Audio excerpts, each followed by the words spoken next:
Sindaco, 120 anni sono davvero la storia di Verona. Sì, lo dicevo prima, sono la storia di una manifestazione, la storia di una fiera, perché tutto è nato dalla Fiera Cavalli qui a Verona, ma sono la storia anche di una città, la storia di un'economia che è cresciuta in questi 120 anni e che oggi gode di ottima salute, come dimostrazione questa fiera. Noi siamo veramente orgogliosi della nostra città e della nostra Fiera Cavalli.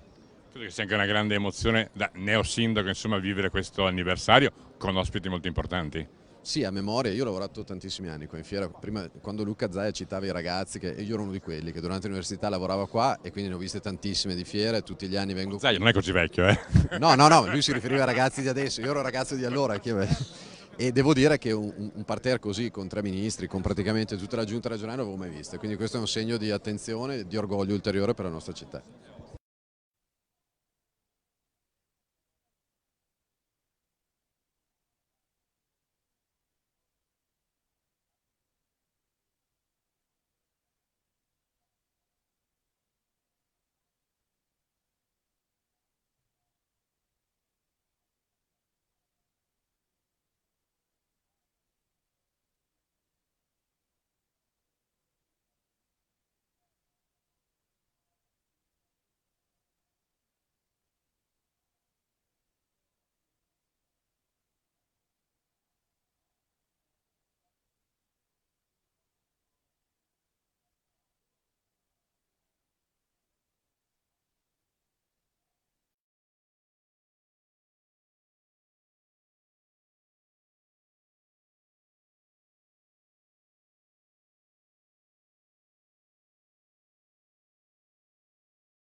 Lo chef non è altro che il selezionatore di una squadra, ecco.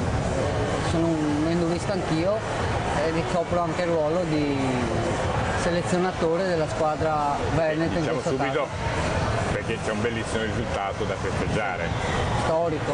storico, perché è la prima volta che È la prima volta che il Veneto porta la squadra a vincere la medaglia d'oro alla Coppa delle Regioni in tanti anni di questa manifestazione. Ecco. Oddio, in FISE credo che ne abbia più di 20, poi su altre federazioni associate anche di più. Qualcuna è stata fatta anche sotto l'egida della Fitte Trecante, quindi è da oltre 25 anni sicuramente.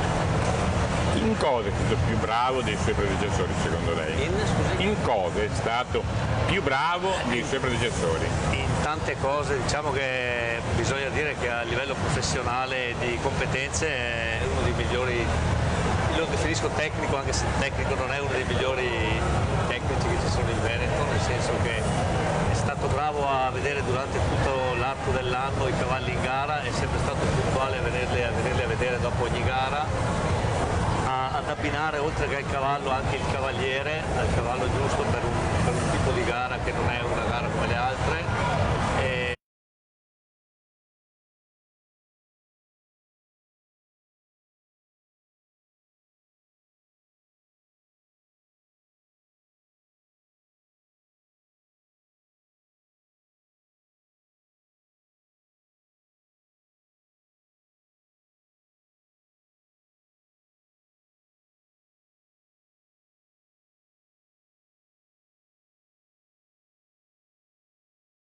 Di categorie in base alla lunghezza, c'è distinzione di sesso e di età? C'è una distinzione di età per quanto riguarda la 90 km, ci sono cavalli che meno di 6. Noi parlavo delle persone. Ah no, non c'è. No, diciamo che abbiamo È per quello. abbiamo la fortuna di avere un talmente bel bacino di tesserati e di cavalieri veneti che abbiamo spaziato da una ragazza di 16 anni a un ragazzo di oltre 70. Quindi Un diversamente giovane. un diversamente giovane che è una bandiera per il cavaliere veneto e è un bel esempio. Vogliamo ricordare come si chiama perché insomma credo che sia. Corrado Tiziano. Ecco. Correre per altri 60 anni. Più o meno circa. Sì, non c'è un limite di età in base alla prestanza fisica. Ma fa più fatica il cavallo o il cavaliere? Secondo me Chi fa più fatica? il cavallo. Anche se, no, il cavallo sicuramente. Non è che sono così magra a casa e perdo 18 kg ogni volta. Cioè. No, sicuramente il cavallo, però è fondamentale la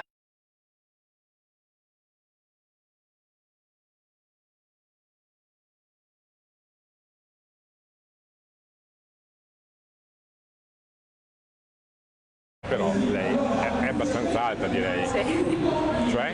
Quando? quasi un 80. Nell'endurance, questa altezza, quando facevo salto stacchi mi dicevano tu sei troppo alto per fare questa disciplina. Sì. Nell'endurance? Allora sicuramente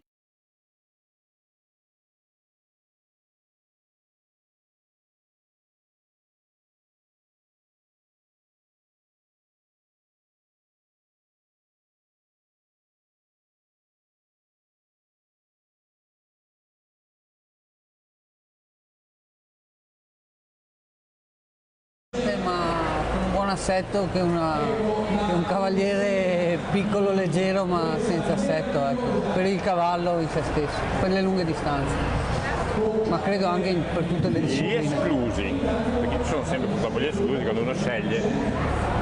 Si sono stupiti più del sedicenne, del maschio o femmina?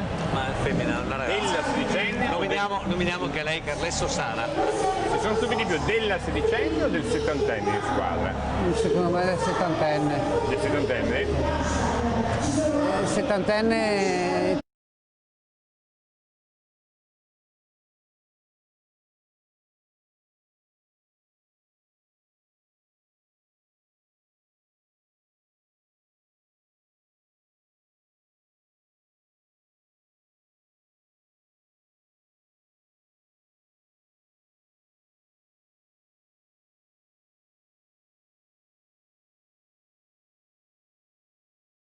riscontro. Nell'età mi viene in mente che nel galoppo ci sono le gare riservate ai 3 anni per esempio, quindi cavalli giovani, mentre ho sentito che, ne parleremo poi nella seconda parte della trasmissione, questo mondiale in Cecoslovacchia per cavalli giovani, quando parliamo di cavalli giovani nell'endurance parliamo da che età? Il cavallo nell'endurance diciamo che prevalentemente il cavallo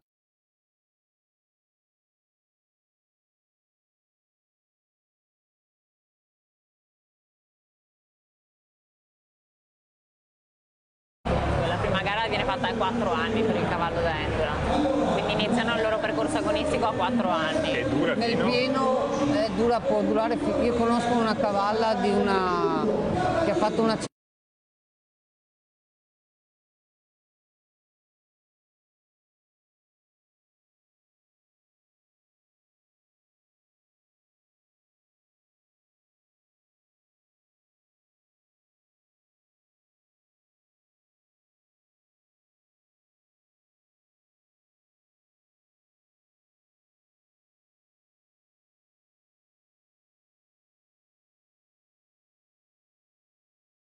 ha vinto una 160 km, un cavallo di 16 anni, per esempio. Internazionale di 160 km, un cavallo di 16 anni, cominciano a raggiungere una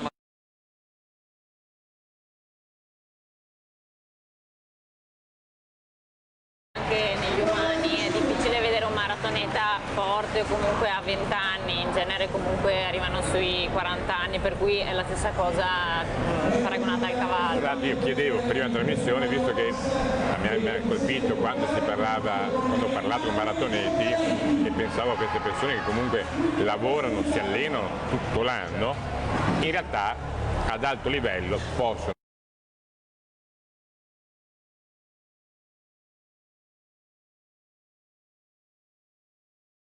capire che anche nei cavalli gare grosse 2-3 all'anno, non di più.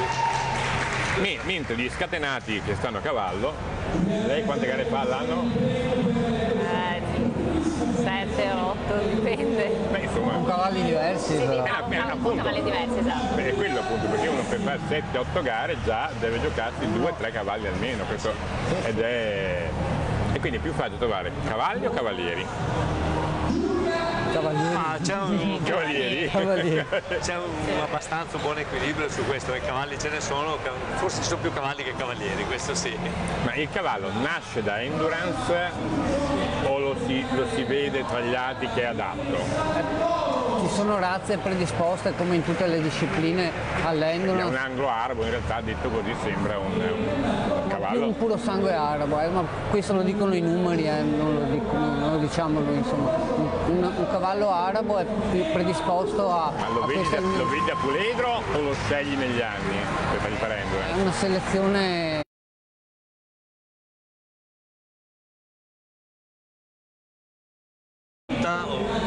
Ultimamente si buttano delle linee di sangue adatte a questo tipo di specialità.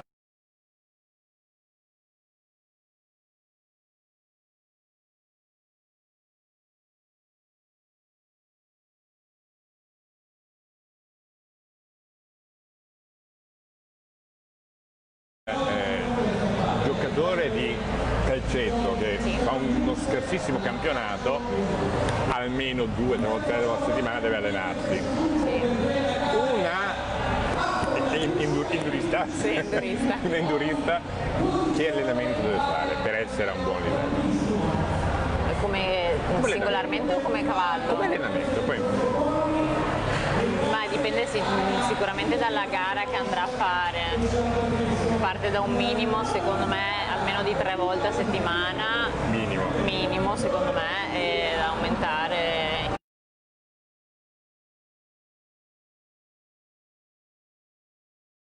Di 3 volte a settimana, io direi 4, insomma, che è il giusto, intervallando comunque dei lavori più pesanti a dei lavori meno pesanti, di scarico.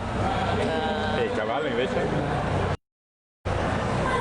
Lo stesso, cioè io cerco di allenarmi anche singolarmente, ne sto andando a correre, però più che altro mi alleno col cavallo, quindi montando diversi cavalli al giorno alleno anche me stessa, ecco. L'endurista si allena quanto a cavallo e quanto pensiamo a Rocky che correva su e giù per le scale, faceva sempre a pugni. L'endurista quanto deve allenarsi giù dalla sella? Credo che sia soggettivo questo da persona a persona.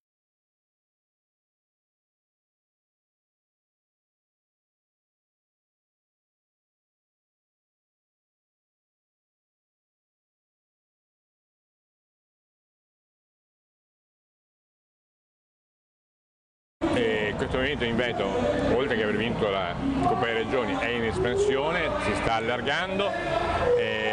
Ci sono province dove c'è più attenzione di altre? Sì, diciamo che a livello di endurance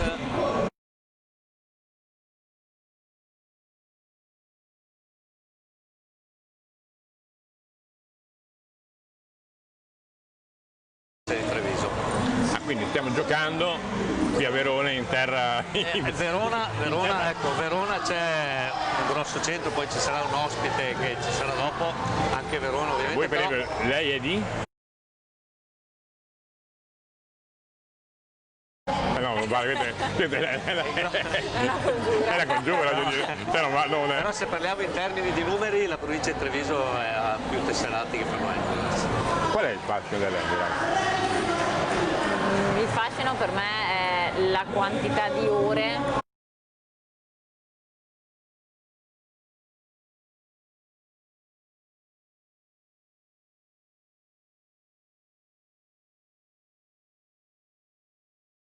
quando c'è un minimo passo diverso dal solito lo posso notare proprio perché passo la maggior parte del tempo con lui. Gli allenamenti, cioè si crea proprio un'empatia secondo me maggiore rispetto a altre discipline, è proprio come una convivenza, ecco. Dato che sei molto giovane l'età si può chiedere? Sì, ne ho 26. A che età hai scoperto l'endurance? Allora l'endurance, diciamo la mia prima gara l'ho fatta a 12 anni. Di endurance? Sì, di endurance, proprio come gara. Come l'hai scoperto? Noi comunque abbiamo un circolo maneggio e quindi c'erano alcuni associati che avevano fatto una gara di endurance, allora sono andata a vederla, mi sono appassionata e ho voluto provarla, cioè io comunque vado a cavallo da quando sono molto piccola, da quando ho 4 anni, che me l'ha trasmessa mio padre con questa passione, quindi comunque per il cavallo, esatto. E poi avvicinandomi mi sono appassionata a questa disciplina proprio per l'unione col cavallo e in più anche il fatto di passare appunto così tante ore e della difficoltà, diciamo, nel senso che comunque è un lavoro a casa, più che altro a casa che in gara, e bisogna studiare tutto dall'alimentazione alla mascalcia, alla fisicità, quindi proprio anche mi interessa il lato teorico del cavallo fisico in sé. Abbiamo parlato di gare che arrivano a 160 km, quante ore sono a cavallo? Io 12 ore a cavallo, fai conto che sono gare che concludono una media di 16-17 km all'ora, 18 anche qualche volta, quindi ci vogliono 12 ore a cavallo. E se lei, atleta, sta 12 ore a cavallo, ci sono persone che stanno 12 ore a piedi. Assolutamente. Per lei più di una.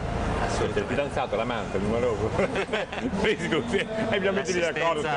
L'assistenza, perché non compare, però è giusto ricordare le persone, anche perché mi risulta che lui faccia più fatica, mi ha detto, quando fa l'assistente di quando fa la... Quando faccio le gare, lo confermo. Spieghiamo come funziona, perché parliamo di questa disciplina con così tante ore a cavallo, ma dove c'è un grandissimo rispetto per il cavallo, per la salute, e non perché, ed è evidente, i cavalieri amano i loro cavalli, non solo per quello, ma perché le regole della disciplina impongono cosa? Assolutamente.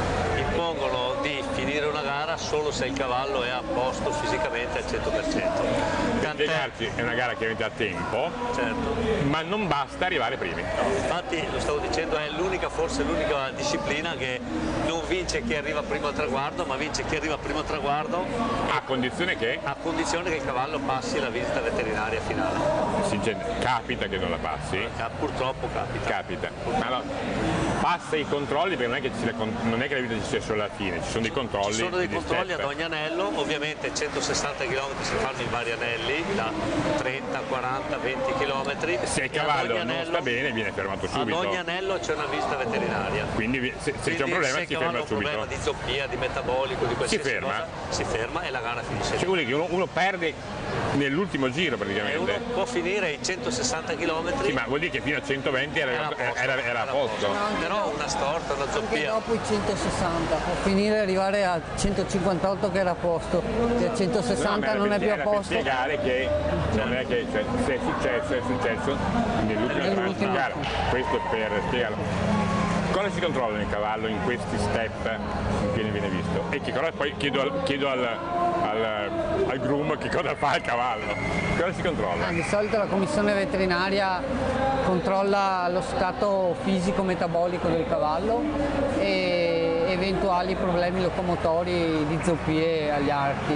Queste sono la visita in se stessa, disidratazione, riempimento capillare, le mucose, se gli intestini funzionano, sono regolari e recovery index, che è un po' un dato un po' più relativo, ecco, se il cavaliere muore invece. Se il cavaliere muore non c'è. L'importante è che resti sull'egato. Non ci sono controlli veterinari se non per il doping, ecco, per il cavaliere. Diciamo, cosa si fa a terra? A terra secondo me è una cosa importante tanto quanto il cavaliere e il cavallo. Io ripeto, mi stanco molto meno quando faccio la gara che non quando faccio assistenza. Il mi sta mai a terra? Si stanca più a terra o sul cavallo? Vediamo. No, a terra. A terra. Sì, siete d'accordo su questo?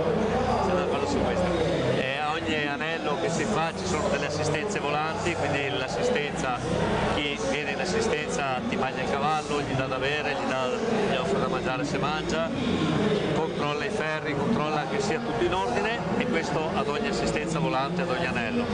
Poi all'arrivo dell'anello si dissella il cavallo, si bagna per farlo rientrare di cuore, perché non può entrare in visita se non ha meno di 64 battiti, altrimenti ti eliminano, e quindi bisogna fare in modo che il cavallo rientri. Passata la visita, nei 40 minuti che ci sono di attesa prima del prossimo anello, si prendono cura del cavallo, quindi lo puliscono, gli danno da mangiare, lo danno da bere, lo tengono fresco e lo preparano per la ripartenza. Ho una domanda cattiva. Ho una domanda, allora, uno si è eliminato. Ho una domanda cattiva. Chi la vuole? Prima facciamo la domanda. Facciamo la rubrica. Al cavallo piace fare endurance? È cattiva, Allora, sicuramente sono dei cavalli predisposti per fare questo, e secondo me deve essere bravo il cavaliere a farglielo piacere, quindi a non stressarlo e a non farglielo diventare come un peso e non far vivere la gara come uno stress. Secondo me, se comunque fatto un percorso giusto, quindi da giovane, fatto tra virgolette divertire, comunque prendendolo come un'uscita, ecco, sempre un po' più lunga, e non stressandolo con lo stress della gara e neanche trasmettendolo, perché anche il cavaliere può trasmettere lo stress. Non la tocco, ma vedo che il microfono si sta orientando. Eccola, chiedo scusa. Diceva? Sì, insomma, si stressa il regista, la voce non gli arriva. Quindi bisogna lavorarci sul sì, cavallo. Esatto, sì. Quali sono gli ostacoli, gli imprevisti di questi anelli che sono più difficili, perché qualcuno ha parlato per esempio di cavalli che non amano i guadi con l'acqua troppo alta? Quali sono le cose più difficili da fargli accettare? Tu hai corso anche nel deserto? Sì. Quali sono le cose più difficili da mettersi d'accordo col cavallo, sinceramente? Ma dipende un po' dalla tipologia della gara, quindi appunto se è una gara con dei guadi, se al cavallo non piace l'acqua, però sono tutte cose da lavorarci a casa. Certo, quindi... per cui dicevo, qual è l'ostacolo più difficile in questo senso, per esperienza personale? Ma alla fine, secondo me, ritornando prima allo stress, di fargli vivere la gara più serenamente, di abituarlo magari già a casa con altri cavalli in situazioni con più cavalli, e in modo da non far vivere questa situazione, ecco, in modo perché tra l'altro mi dicevano prima della trasmissione che nell'endurance ci possono essere tante situazioni diverse, perché dipende anche dove si fa la gara, e può arrivare al punto che uno la gara la faccia anche a piedi, almeno un pezzo. Sono delle situazioni, forse in questi ultimi anni un po' meno. Però può capitare, succedere. Perché non è necessariamente una corsa in piana. No, anzi. Anche se la tendenza è un po' quella negli ultimi anni, però ci sono delle gare dove effettivamente per aiutare e risparmiare un po' il cavallo spesso volentieri si salta giù da sella e si fanno dei pezzi a piedi, quindi delle salite a piedi, delle discese a piedi, succede.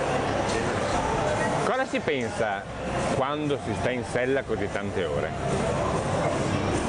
No, scusi, no, ti interrompo, lei già ride, una ride, poi te lo chiedo, mi dica.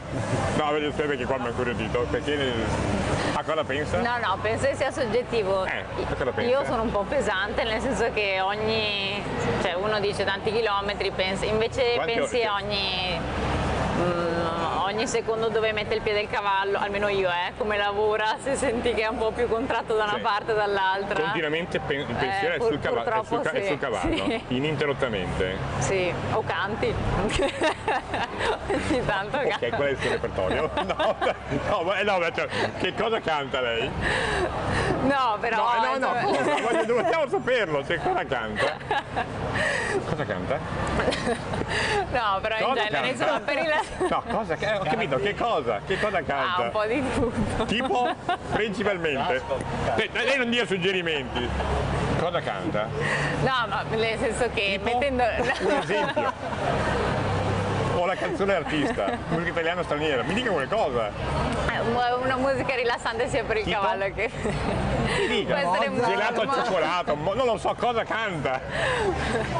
Ma io preferisco il latino, però no. Quindi che cosa? In che lingua? In spagnolo. Lei canta in spagnolo. Ce l'abbiamo fatto. Quindi lei sa lo spagnolo? No. Però... perfetto. È fantastico. Questo è il bello delle enduriste vere. Ecco, lei canta in spagnolo che non sa dove le imparate le canzoni in spagnolo? Dove le imparate? No, perché per rilassare sia... No, a parte gli scherzi, però sì, per rilassare sia... Ma io chiedo dove le imparate le canzoni. Sì, a me il cavallo, la musica rilassa molto assieme al cavallo. Dove imparate le canzoni in spagnolo? No, le metto sul cellulare, metto le canzoni che mi fanno rilassare. Va con le cuffiette e canta? Vado sì con il viva voce. Con il viva voce? Sì. Non è che ci fa un... No, vabbè. Cosa fa mentre sta a cavallo tante ore? Ma anch'io... cosa pensa? No, anch'io non canto, però anch'io tendo a guardare principalmente il cavallo. Cioè a vedere, perché l'imprevisto è sempre dietro l'angolo, la strada è tanta, non si è dentro un recinto ma si è in campagna o in montagna o comunque su strade sterrate, quindi c'è sempre l'imprevisto e tendo ad essere concentrato sul cavallo e il tempo vola così. Il tempo vola? Sì. Chi sta a terra il tempo vola? Non proprio. C'è poco tempo. Tu sei, tornando a questo argomento. No, anche ricordiamo che l'assistenza non è che faccia tutti i cavalli in gara, ma ogni assistenza è... Ogni cavaliere ha la propria assistenza. Appunto, quindi ogni quanto? Un'assistenza è ogni quanto? L'assistenza si fa ogni anello, sì, quindi ogni 30 km, ogni ora e mezza, ogni 2 ore. Cioè. Però in questo frangente l'assistenza non sta ferma, si muove perché ci sono 2 o 3 assistenze volanti ad ogni anello, quindi posso assicurare che l'assistenza ha poco tempo da perdere e non ha tempo di annoiarsi. Tornando al discorso di prima, a me è capitato appunto di fare delle gare oltre che di fare assistenze. E mi è capitato di farne una ultimamente a Torgnon, in Val d'Aosta, e devo dire che oltre a guardare dove mette i piedi il cavallo, a concentrarsi su quello che fa il cavallo, c'era un panorama bellissimo e il tempo veramente vola. Quando passi in queste gare, in questi spettacoli di natura, è una cosa bella dell'endurance. A questa Coppa delle Regioni siete arrivati da favoriti? Diciamo che non avendo mai non essendo mai arrivati nel gradino più alto del podio è difficile partire da favoriti. La prossima Però volta avevamo sicuramente vi la tocca prossima partire volta. favoriti? Probabilmente sì. Quanti erano gli atleti in gara? Atleti, Di questi, la binomi. squadra? Gli atleti del Veneto erano 15, totali erano... No, parla di 8, squadre di 15. Sì. E qui l'allenatore l'anno prossimo di 15 quanti secondo lei? Se stanno tutti bene? Io non lo so perché non è detto che io sia il prossimo se lei continuasse a tecnico. cucinare, Sì. se lei continuasse a cucinare a occhio, Allora, qua la divido in due la domanda. Una sarebbe personale e per la squadra che ho avuto io quest'anno, proprio per lo spirito di squadra che c'è stato tra noi, io li riconfermerei 15 su 15 senza dire, guardare altro, ma non si può. a volte la gratitudine non paga. Non paga. Senza cattiveria, ma a volte E è così. infatti questa era la prima. La seconda è sempre valutare a seconda dell'anno il cavallo e il binomio Anche il che sta percorso meglio. coincide nelle Sicuramente scelte? sì, anche perché cambia da... Appunto il percorso può incidere nelle sì, scelte? Da parte mia sicuramente. Allora, io le auguro di continuare a cucinare bene. Grazie. Chi è che decide se continua a cucinare lui? A chi tocca? Lui. Dovrebbe Lui. Lei si augura di continuare o dice anche no, anche basta? Non ci ho ancora pensato. Non ci ha ancora pensato. Cucinerà. E adesso, prima di salutarci, abbiamo un breve break, lei ci canta una canzone in spagnolo ovviamente. Cioè, me l'aveva detto, non so, una differenza di Raffaella Carrà cantare in Una spagnolo. strofina piccola. Una piccola strofa. Però almeno sorriso, che i sorrisi illuminano sempre. Io vi ringrazio. Grazie. E rapidamente do la linea tra un istante a Roberta Totti. Prima però vi ricordo che dopo sentiremo un'intervista che abbiamo realizzato con una persona che i cavalli non li frequentava, non li toccava, ma oggi li ha scoperti. Mi riferisco a Matteo Salvini, ma prima adesso la linea la diamo alla nostra amica Roberta. Te la linea. Mi trovo con Nicoletta Bonomo, responsabile marketing e comunicazione di Fise Veneto. Nicoletta, ci troviamo qui a Fiera Cavalli per il secondo anno consecutivo, ma quest'anno siamo allo stand Fise Veneto davanti a un backdrop, direi, meraviglioso. Sì Roberta, con orgoglio e onore abbiamo veramente questo backdrop fantastico. Per il secondo anno Fise Veneto è riuscita a realizzare uno stand all'interno della fiera, questo evento così importante per la nostra regione, ma è un evento di fondamentale importanza nel mondo, quindi siamo veramente onorati di avere questo spazio. È il secondo anno che Fise Veneto ha un suo stand. Quest'anno però è all'interno di Arena Fise, quindi è ancora più identificato nella nostra identità federale. Siamo super contenti di questa iniziativa e abbiamo organizzato, per dare massima visibilità a tutte le iniziative del nostro comitato, dei talk show giornalieri ogni 2 al giorno in cui parliamo degli argomenti più importanti nella nostra regione e nella nostra nazione. Proprio per quanto è appena detto dei talk show, vi ricordiamo di collegarvi, amici appassionati, al nostro sito, pagina Facebook Fise Veneto e Rai TV, dove troverete tutto quanto sempre in streaming da qui a domenica. Nicoletta, andando avanti per quanto riguarda gli sponsor Fiera Cavalli, direi che è un'ottima occasione per incontrarne anche di nuovi e voi li aspettate sempre.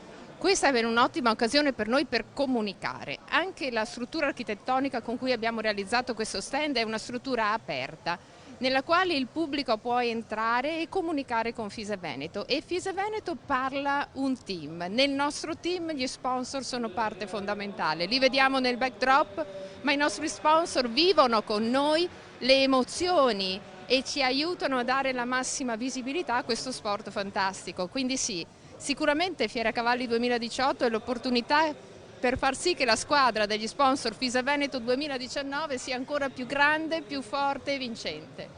Certamente, perché Fise Veneto, oltre a tutte le discipline che si occupa e così via, ma sappiamo che marketing e comunicazione sono due settori importantissimi anche per una federazione come Fise Veneto. Sono d'accordo Roberta, assolutamente. Grazie Fabio, ripassiamo la linea a te in studio, ricordiamo a tutti i nostri ospiti di essere sempre presenti al padiglione 5 Arena Fise. Visto che siamo a Verona e a Fieracavalli, possiamo parlare di Verona del Veneto? Volentieri. Ha detto delle parole, poche parole ma belle, mi piacerebbe poterle riavere al microfono. È casa mia, Verona, il Veneto, l'impresa, la bellezza, la cultura, i giovani, l'arte, l'agricoltura e quindi le infrastrutture, il modello di gestione e di lavorazione della Pedemontana, ad esempio, è un modello di lavoro positivo fra pubblico e privato a livello italiano e poi sono contento di chi ha resistito nonostante tutto in questi anni e vedremo come governo di essere vicini a Verona, ma alle tante Verone italiane che ci sono a nord, ci sono a sud, penso al distretto del mobile in Puglia, penso a delle eccellenze che ci sono in Sicilia, penso all'agricoltura e alla pesca e all'allevamento della Sardegna, quindi è una delle tante eccellenze che l'Italia ha e che l'Europa non ci importerà via mai. Il presidente Zaia va a cavallo alla grande passione per i cavalli. Qual è il rapporto col cavallo di Matteo Salvini? Guardo il Palio di Siena in televisione.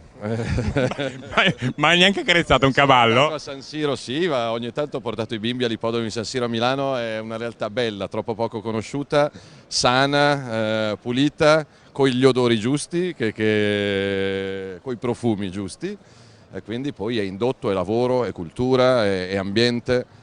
Sono ben contento che le amministrazioni regionali della Lega cerchino di aiutare il settore dell'ippica.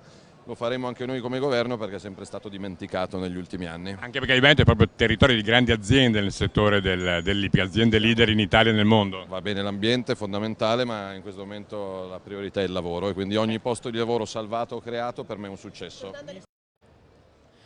Grazie Fabio per averci passato la linea. Noi ci troviamo in questo meraviglioso stand che è lo stand di Tenuta Schiavon. Come vedi vicino a me ho Lena che adesso ci racconterà, secondo lei, qual è il metodo migliore per festeggiare la vittoria che la nostra meravigliosa disciplina dell'endurance ci ha appena regalato settimana scorsa a Follonica, una Coppa delle Regioni che rimarrà nella storia di Fise Veneto e dell'endurance. Lena, secondo te qual è il momento più bello dopo una vittoria? Cosa si può fare? Beh, è quello quando si stappa la bottiglia perché abbiamo vinto, quindi con i nostri prodotti, con il nostro Leroy d'Or, il Magnum, che noi abbiamo realizzato per accompagnare un po' tutte le discipline dell'equitazione. Fise Veneto accompagna tutte le varie vittorie, come questa dell'endurance, ripeto, ottenuta settimana scorsa a Follonica, con il massimo della competizione e tutto, con prodotti di Lena Schiavon, Tenuta Schiavon, già da 2 anni è sponsor di Fise Veneto. Sì, ed è molto bello per noi essere partner vostri. Bene, dai amici. Fabio, ti ripassiamo la linea e aspettiamo tutti voi allo stand Fise Veneto, Padiglione 5. Grazie Fabio. Grazie, però una bottiglia potevi anche portarci, ho detto francamente, ecco. Cioè, no, giusto perché insomma non è che mi dispiaceva averne una qui. Tra l'altro devo dire che per correttezza prima in realtà non ti ho ripassato la linea perché tu nel monitor non l'avevi capito, ma l'intervista a Salvini era registrata, siamo corretti, insomma, non eravamo in diretta in quel momento, quindi vabbè, non è colpa tua Roberta, ma l'abbiamo infilata in mezzo, quindi ci stanno facendo le foto. Lei che cantava in spagnolo e quella che cantava in spagnolo sta ancora ridendo, è che non so se è lì che ride, no, io so che sta cantando Alvaro Soler, è proprio Alvaro Soler a manetta, sta cantando. Va bene, allora abbiamo qui che già se la ride perché non sa che cosa l'aspetta, Camilla Coppini, Amazzone. Ha detto Amazzone, giusto? Ah! Amazzone. E che cosa? Non è endurista? Anche. Che domanda, che bella domanda, molto interessante. Non sono spiazzato. Questa domanda così... Mi ha spiazzato la risposta, non so più come dare avanti, lei mi smonta un castello, sono rovinato. Vabbè, allora, niente da fare. Mi gioco la seconda carta con Isabella Bonetto. Endurista? No, mazzo. Ma no, a quanto pare... A quanto pare cosa? Sì, endurista. Non ammazzo. Questa diatriba va avanti. Lei è presidente, lei è una Cavallerista? Presidente endurista, perché adesso l'endurance è diventata una delle mie discipline preferite. Ma lei nella vita, lei? Io ero un cavaliere, adesso oramai una mazzone. Un cavaliere, maschio, in generale, un cavaliere, no, dai. Cavaliere, cavaliere perché richiama il cavallo, no? Dai. Lei la capisce questa differenza tra mazzone e endurista? Cioè la capisce nel senso, cioè, perché mi sembra che veramente sia un po'... che ci siano alcuni atleti che ci tengono proprio a non essere... È come chiamare un sardo sardegnolo, una bestia. Diciamo come dice che... un triestino friulano, si incappa. A volte ci sono degli enduristi che li chiami a maschera e dicono no, io sono infatti dicevo... Mi ha rovinato tutto. No, le faccio una domanda. Ammazzano un endurista? Ecco, perfetto, grazie, mi ha risolto il problema. No, la domanda era interessante, diciamo che per certi aspetti cosa cambia? Seriamente, cosa cambia? Diciamo, no, e secondo me è il credo, è quello che hanno nel cuore, no? Perché questa è una disciplina, per quello che io ovviamente vedo, veramente che coinvolge completamente mente, anima, corpo, per cui uno che fa l'endurance poi, ma anche per chi non fa l'endurance, come per esempio nel mio caso, seguendo le manifestazioni di endurance, mi creda che se potessi tornare indietro farei endurance, non c'è dubbio, quindi poi capisco chi dice endurista e torni indietro dove gli altri si offendono. Sono sincero, ma è una scelta, è proprio, le dico, è una cosa che prende, per cui per rispondere alla sua domanda diciamo che si accavallano. Chi dice endurista vuol dire che ha già le radici profondissime. Allora, lei non è radicata? Come no? No, ha detto, la Presidente dice che, scusi, la Presidente ha detto che chi dice endurista è radicato e chi è Clara Campese, cioè lei no, è radicata? Sì, assolutamente. E abbiamo, mi sembra giusto parlare prima con le donne, lei non si offende se prima abbiamo fatto parlare. Ma poi con queste donne, fra l'altro. Francamente, se dovessi scegliere... lei se sceglie non sceglierebbe me. Quindi abbiamo il piacere di avere con noi il vicepresidente nazionale Giuseppe Bicocchi, che è un endurista. No, io non sono un endurista, no, questo purtroppo non sono un endurista, perché è responsabile, non è endurista. Sono responsabile dell'endurance, e ho avuto questo incarico che ho accettato con grande piacere, ma anche con sospetto, perché non conoscendo minimamente quello che era la realtà dell'endurance. Lei se ne occupa da quanto? Se ne occupa da quanto? È un anno. È fresco? Un anno, sì, freschissimo. E non avevo la minima idea di cosa fosse questa disciplina. È una disciplina che si fanno 120 km, 160 km, mi sembrava una disciplina molto dura, quindi c'era il sospetto... Per capire, lei da dove arriva? Io arrivo dal salto ostacolo.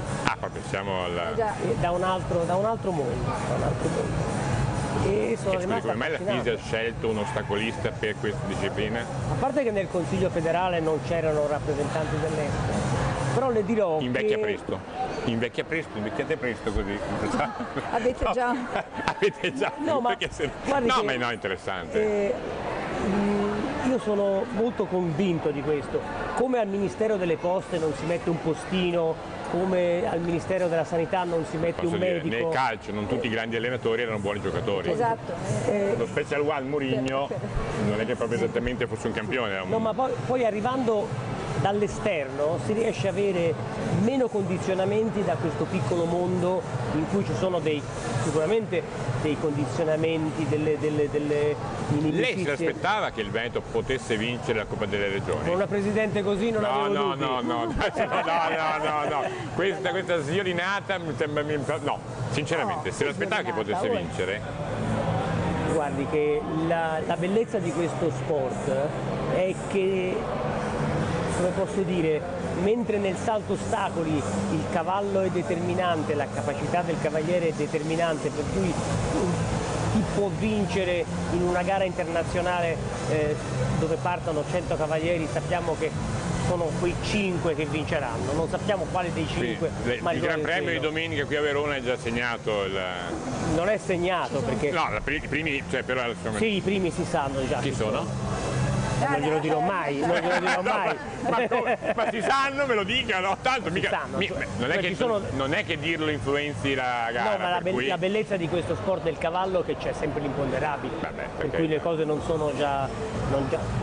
Però lei ha glissato sulla domanda e io gliela rifaccio e finché non mi risponde gliela rifaccio e poi continuo e vado avanti. E ormai abbiamo già dato la cena. Aveva adesso lei ha detto Gran Premio domenica, bene o male i primi. Nel caso della Coppa delle Regioni lei metteva il Veneto tra le squadre che stavano nei primi posti? Dunque la Coppa delle Regioni è una gara in cui non c'è il massimo della disciplina. Guarda che le rifaccio la domanda, sai, non è che riesce a scappare. Non c'è il massimo della disciplina, il massimo della disciplina è orientato ai campionati del mondo, ai campionati europei. Stiamo parlando della Coppa delle Regioni, siamo in Veneto e parliamo della Coppa delle Regioni. E le rifaccio la domanda, lei si immaginava il Veneto tra le squadre di vertice? Ma io pensavo vincesse la Toscana perché sono toscano. Ci abbiamo messo un pezzo. Ma lei me l'ha tirata fuori. Anche io sono di origini toscane, quindi No, a parte questo, la bellezza della Coppa delle Regioni è che insieme a un risultato tecnico importante c'è uno spirito di squadra, una fratellanza fra i concorrenti, uno spirito che non è solo goliardico, cioè non è una scampagnata, perché gente che fa 90 km a cavallo non fa una scampagnata, c'è insieme a questa parte sportiva una parte di sport vero, di condivisione delle fatiche che è bellissima. Se sentite un frastuono, noi siamo in diretta da Fiera Cavalli, alle nostre spalle c'è il campo gara, per cui ci sono avvenimenti che si vanno alternando nel corso della giornata e succedono cose. Adesso è partita la musica, un frastuono incredibile. Io mi auguro so che voi con i nostri microfoni ci sentite, non so se mi sentono loro, ma speriamo di riuscire. Sentiamo, perché ripeto, è il live tra l'altro il collega sta cercando di farvi vedere fuori cosa sta accadendo. Ecco, alle spalle lì di quella scala, di quel bancone, di quel desk, c'è il campo di gara dove appunto c'è il campo ostacoli dove i cavalli stanno gareggiando. Presidente, invece lei pensava, sperava o era convinta che la squadra di Endurance potesse vincere per la prima volta nella storia la Coppa Regione? Lo speravo veramente. Non ci credevo allora? Non è che non ci credevo, diciamo che per la mia inesperienza, perché alla fine, come dicevo prima, non è una disciplina che mi è proprio consona, per cui non avevo quella competenza, quegli elementi per valutare il livello di preparazione raggiunto, però avevo molta fiducia nel capo equipe, soprattutto nel lavoro. Si chiama chef.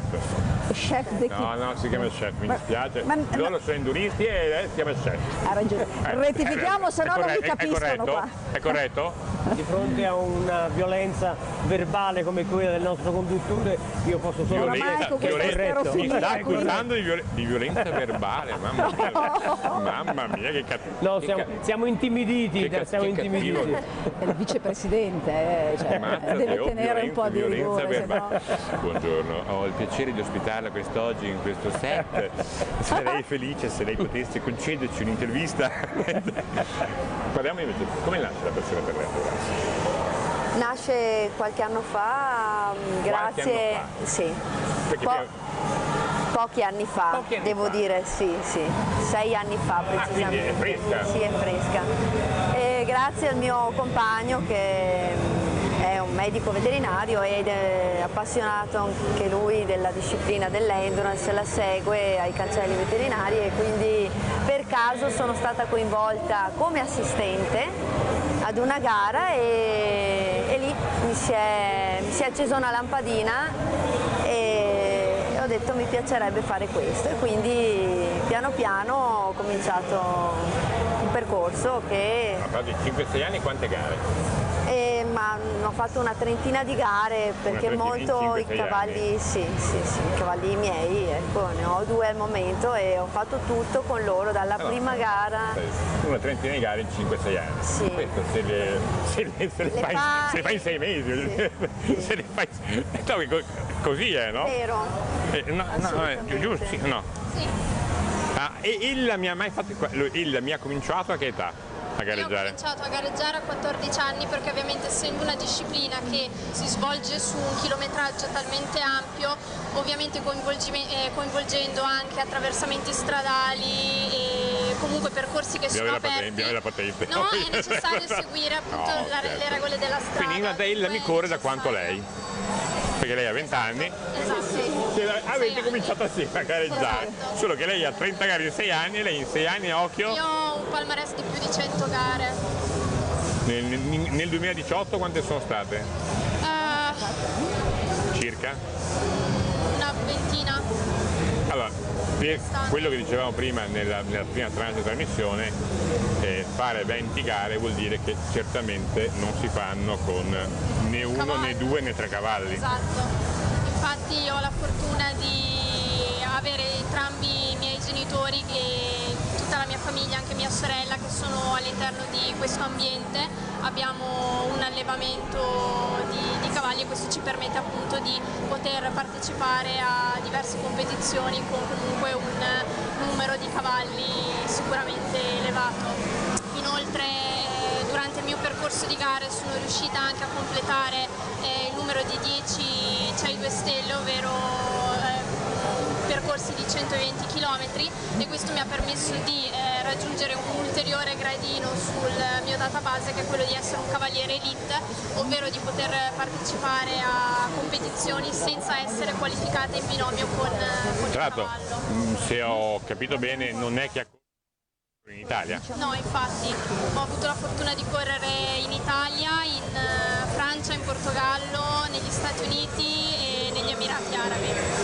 L'Italia nell'endurance, facendo un quadro nazionale, come sta?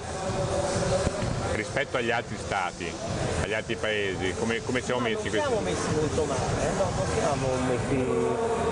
noi abbiamo anche una base... Dire non siamo messi molto male, non vuol dire siamo messi bene. No, perché? No, io direi che siamo messi bene, non voglio usare mezzi termini, non siamo messi bene, i numeri sono in crescita, non sono ancora sufficienti, la federazione spinge molto perché questa disciplina sia allargata la base di questa disciplina, perché la tendenza del nostro sport è di guardare soltanto ai vertici, invece intenzione di questo consiglio è di guardare sia ai vertici ma sia al ricambio generazionale, e per avere un ricambio generazionale abbiamo bisogno di numeri, molti numeri, dai quali poi tirare fuori i futuri campioni delle prossime generazioni. Spero che non sia violenza verbale chiederle perché in questa disciplina mi dicono che la maggior parte, specialmente delle nuove leve, sono donne, sono ragazze. È un po'... se me lo conferma. No, glielo confermo, ma è un po' una caratteristica di tutti gli sport equestri. Anche nel salto ostacoli le donne fanno la parte del leone. Secondo lei qual è il motivo? È un argomento molto dibattuto. Una delle spiegazioni è che i ragazzi di talento, fisicamente portati allo sport e quindi capaci di potersi dedicare, passano prima per altre discipline più conosciute, cioè vanno a fare calcio, vanno a fare pallacanestro, vanno a fare altri sport, vanno a fare nuoto e arrivano dopo all'equitazione in senso lato, e naturalmente chi viene perché ha fallito in altri sport non sono i migliori, mentre invece le ragazze partono già per montare a cavallo.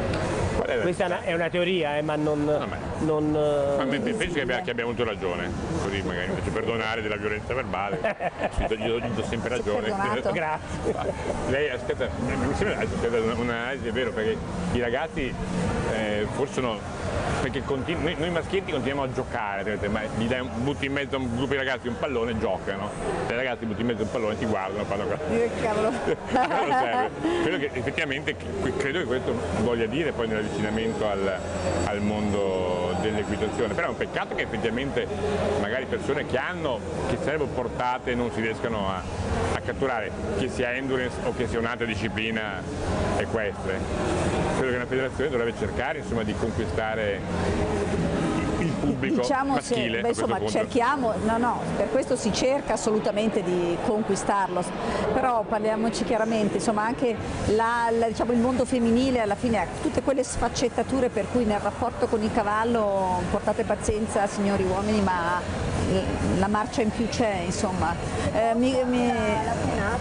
La tenacia, la costanza, l'impegno, il sacrificio. La costanza e la tenacia, questo secondo me è la verità che per quanto avete visto, abbiamo visto, non siete maschiacci.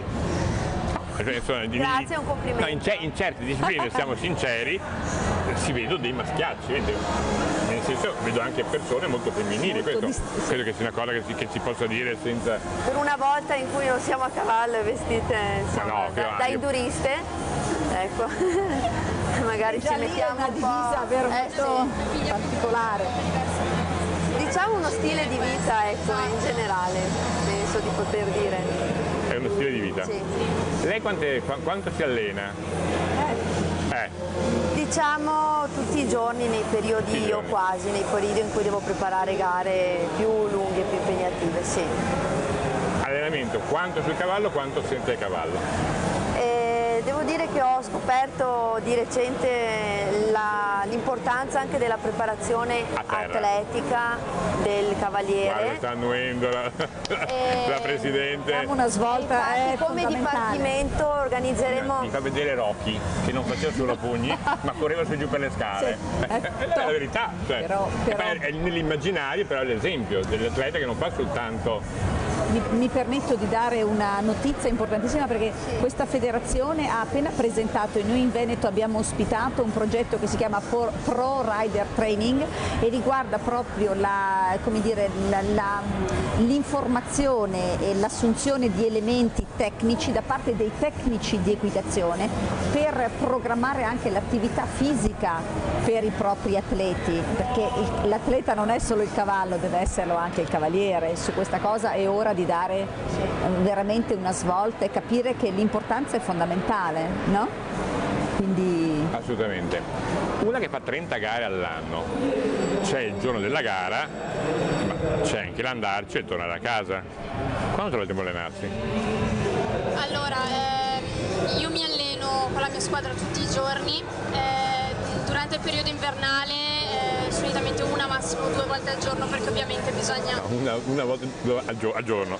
Sì, nel periodo estivo anche più volte, anche 3-4 allenamenti. Ma dove trova il tempo tra viaggi, trasferimenti e gare per allenarsi? Perché? Durante la settimana, perché comunque le gare, quelle che vengono fatte più spesso sono sicuramente quelle in Italia e che coinvolgono comunque degli spostamenti che non sono di portata esagerata. Quindi... ma la giornata la portano via però, quindi gara, trasferimento sono 3 giorni a settimana, voglio dire, esatto. Cioè lo spazio degli allenamenti in realtà si riduce. Certo, si riduce infatti durante la settimana. Vediamo se ha buona memoria. Il suo ultimo giorno senza andare a cavallo? Il mio oggi? Oggi. Stavo succhiando il lato della mamma, voglio dire, che mi ricordo. Oggi? No, dai, scherzo a parte. A parte oggi non va, oggi non si conta. Qui la cavaliere dell'anno scorso, no? È dura. È dura rispondere a questa domanda perché è veramente una disciplina che coinvolge ai massimi livelli. Scherzi a parte, sogni un giorno senza andare a cavallo o se non ci vai ti manca? Se non ci vado mi manca assolutamente. Quindi oggi sei in sofferenza? Sì. Sì.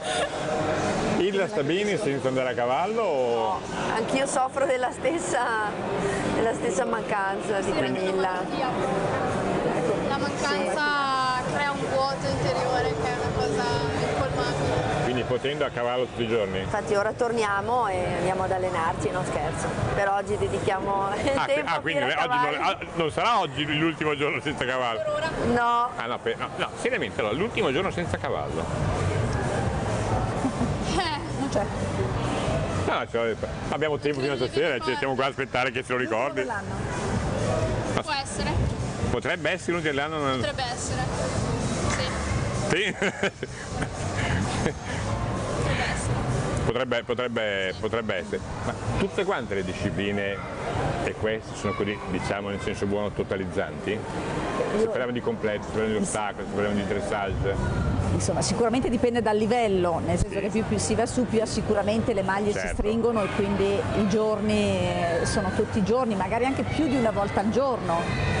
Per cui ovvio a livello materiale, iniziale, dilettantistico magari non vanno proprio tutti i giorni, però è sempre il solito discorso, più ci si allena più si migliora e quindi inevitabilmente prima o poi bisogna prendere il ritmo incalzante e mantenerlo. È ripartito il frastuono assordante alle nostre spalle, ve lo offriamo in diretta. Una domanda, parliamo di cavalli che se fanno gare importanti non possono farne più di tante all'anno. Il sogno di ogni cavaliere, endurista, master, chiamatelo come vuole, a prescindere da disciplina, è avere il suo cavallo. È un problema avvicinare a questa disciplina sapendo che se hai un cavallo potrai fare poche gare? Non credo che sia un problema. Il problema sono gli obiettivi che uno si pone e la possibilità di poterli raggiungere. Non è il numero delle gare che gratifica il cavaliere, ma i successi che ottengono col ma le proprio possibilità cavallo. di successi diminuiscono perché sono meno le possibilità di gareggiare.